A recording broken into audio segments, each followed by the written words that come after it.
The outbreak of Zika virus, a mosquito-borne disease in Brazil in May 2015, has snowballed into a global public health concern, affecting 24 countries and territories in Central and South America.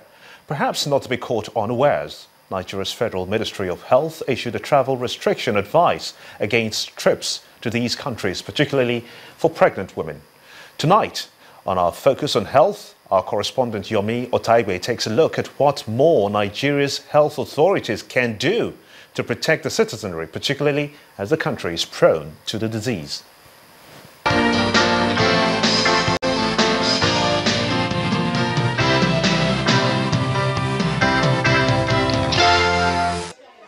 It's causing heightened public health concern in Central and South America.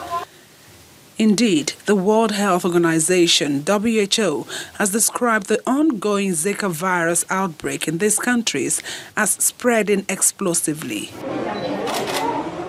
According to the WHO, the virus was first identified in humans in 1952, both in Uganda and Tanzania. Spread by Aedes aegypti and Aedes africanus mosquitoes that can only be differentiated from the malaria-causing mosquito under a microscope, a professor of medical virology, Sunday Omilabu, said Nigeria had its own episode of the disease in time past among the young population. We have them here in Nigeria. They are banned here in Nigeria, and we've had cases of Zika fever in some children in UCH in the middle 60s, I mean the 70s, precisely 1975. So they isolated Zika virus from children with febrile illness. I think the reason why people are now more concerned is that they now show that it has to do with causing a lot of congenital defects. It's been in existence for quite a while. A consultant gynecologist and chief research fellow at the Nigeria Institute of Medical Research, Dr. Gregory Oyihoi, explains the worry about Zika virus when women are affected. Particularly when women are pregnant, most notoriously in the first trimester. The first trimester is the first 13-14 weeks of pregnancy, which is referred to as the period of organogenesis. That's when most of the organs and structures are formed in the baby. And when the woman is affected at this particular time, it can migrate through the placenta to the fetus and affect the brain. So the babies can die utero. For babies that survive, they will develop smallness of their brain because brain is not being developed, known as microcephaly. Now, the implication for the baby is that the baby will not grow properly. The baby will develop mental retardation. Baby will develop cerebral palsy. Excluding women of childbearing age and pregnant women, Zika virus in the general population is said to be almost harmless, coming only with symptoms such as fever, malaise, redness of the eye, sore throats and weakness of the muscle, and the patient recovering within 10 days. As adults, we have antibodies, so the antibodies will mop it. So you rarely hear of Zika fever or virus in adults. It's only in children, and it's also usually febrile infections. But in pregnant women, the fetus is the one in danger. No immunity. We need facilities for us to be able to do surveillance that will enable us determine the level of immunity to Zika among women of childbearing age, because we know if they have enough antibodies, that will fight the virus. Presently, Nigeria does not have any recorded case of Zika virus. To reduce the population of the vectors for this virus in the communities, medical experts have advised everyone to renew the war against mosquitoes by destroying their breeding sites and cutting nearby bushes. Yomi Otaigbe, reporting for Channels Television News.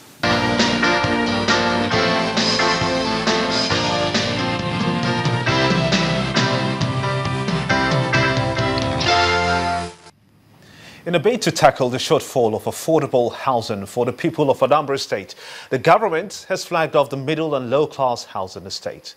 Governor Willie Obiano explained the Obinwane housing estate as a model one with all the modern and basic amenities to enhance comfortable living for the increasing population of the state.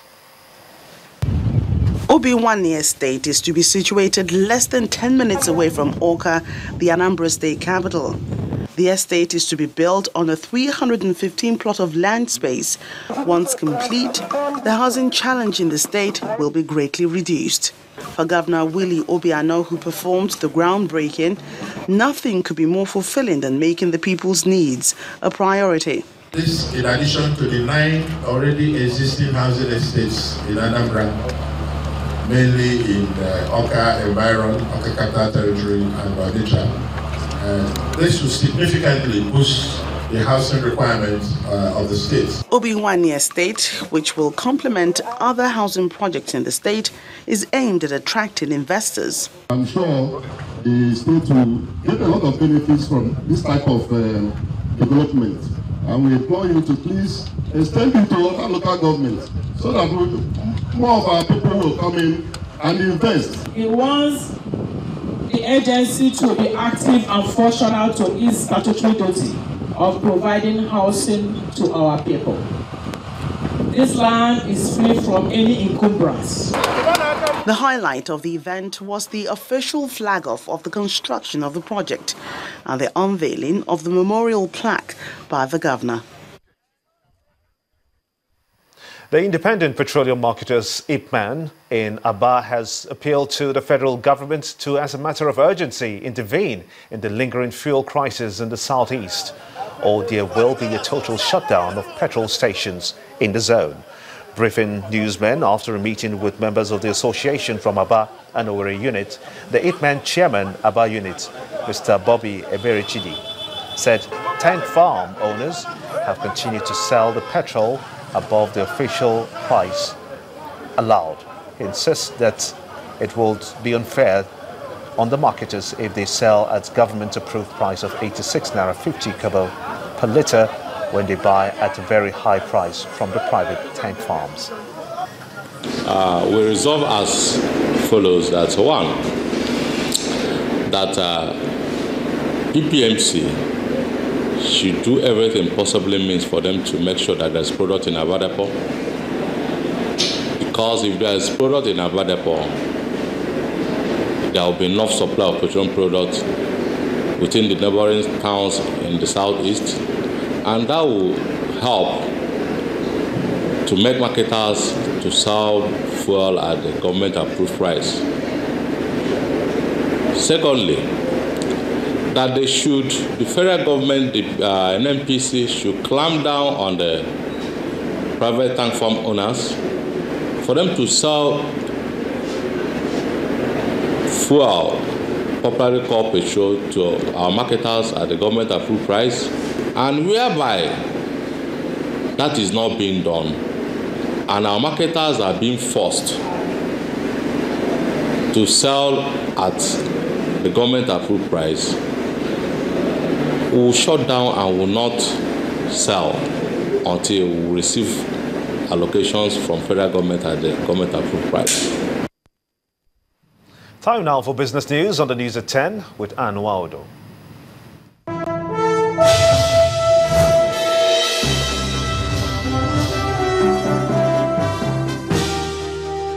Welcome to Business News. Capital market operators are demanding a 200 billion naira intervention fund from the central bank. But the national president of the Independent Shareholders Association of Nigeria, Mr. Sani Nwosu, isn't happy with that.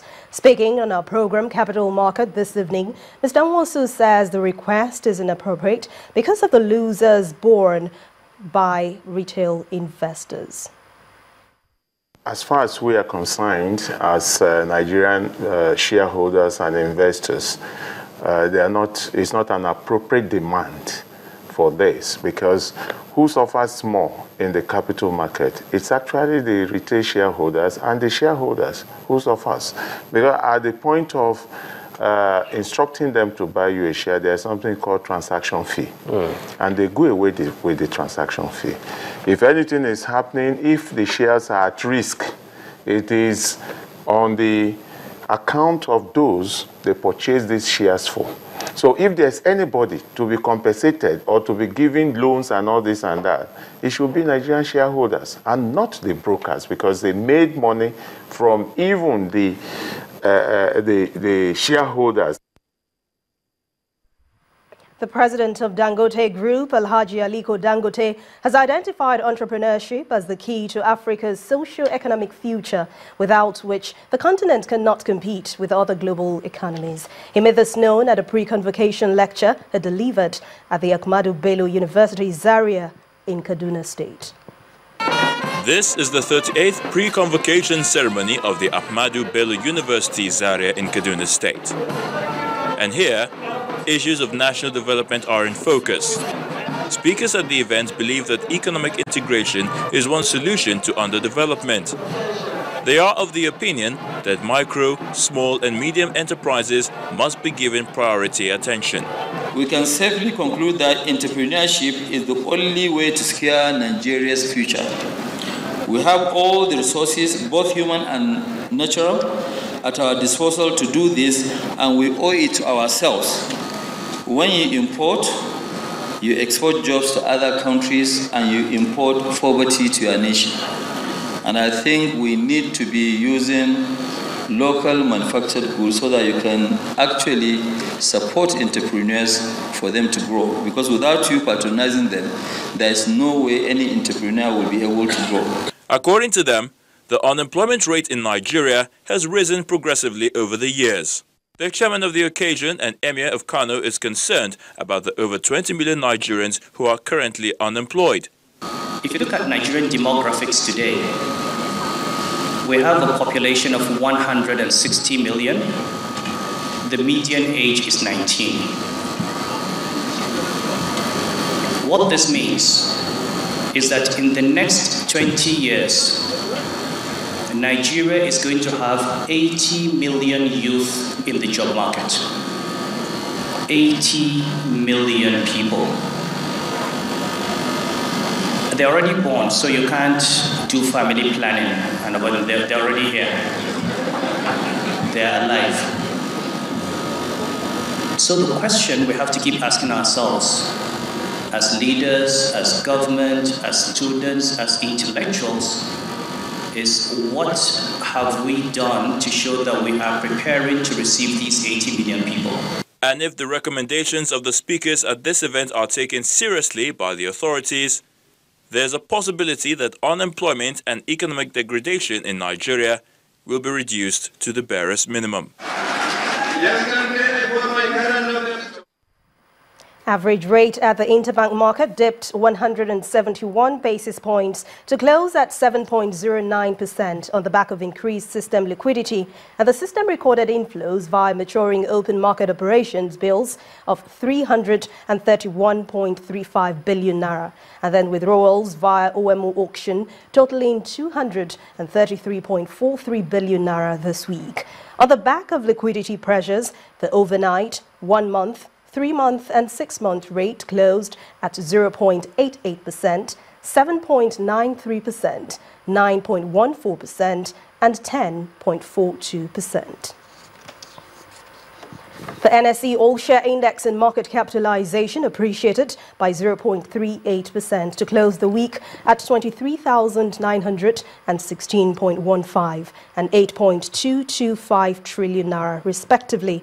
On the gainers table, Cadbury topped with a gain of 5 naira 11 kobo, closing at 19 kobo per share. It was followed by Seplat with a gain of 37 naira 54 kobo.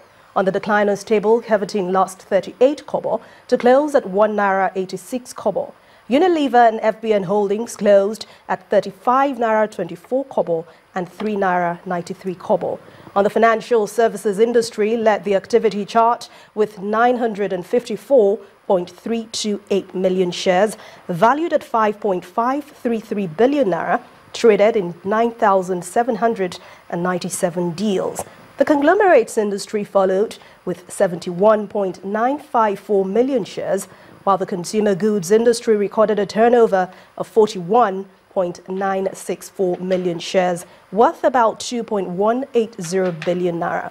In all, 1.133 billion shares worth 9.463 billion naira were traded in 16,680 deals, and this were all traded by investors.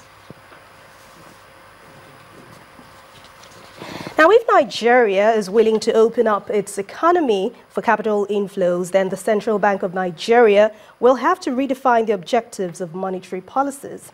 This is coming from the Chief Executive of Nextonomics, Mr. Pt.3 Oshikoya. Mr. Oshikoya, who was speaking on the state of exchange rate, argues that the low interest rate is not a precursor for capital flow in an economy. There needs to be a framework within which the central bank is working with. They cannot continue to say that they want to lower interest rate, but at the same time they want to open capital market, they want to open capital flows and so on. The framework essentially that I use indicate clearly that it's going to be difficult for them to do it, because if you are lowering interest rate and the U.S. interest rate is going up, the interest rate differential suggests that people would rather put their money in U.S. Capital market, and as a result, for you to be able to then bring in more capital flows, you have to devalue massively. So I think that framework, we need to look at it very carefully. If the objective of the monetary policy is to support the fiscal expansion, the interest rates has to continue possibly to come down, but at the same time they want to worry about inflation rate. So it's extremely important that the CBN needs to be able to, or the monetary authorities need to be able to show that this is their objectives and these are the instruments that they are trying to use to achieve those objectives. It's a wrap on News Track on Business News for tonight. Thank you so much for watching. I am Anne Umawado. Back to you, Gimba.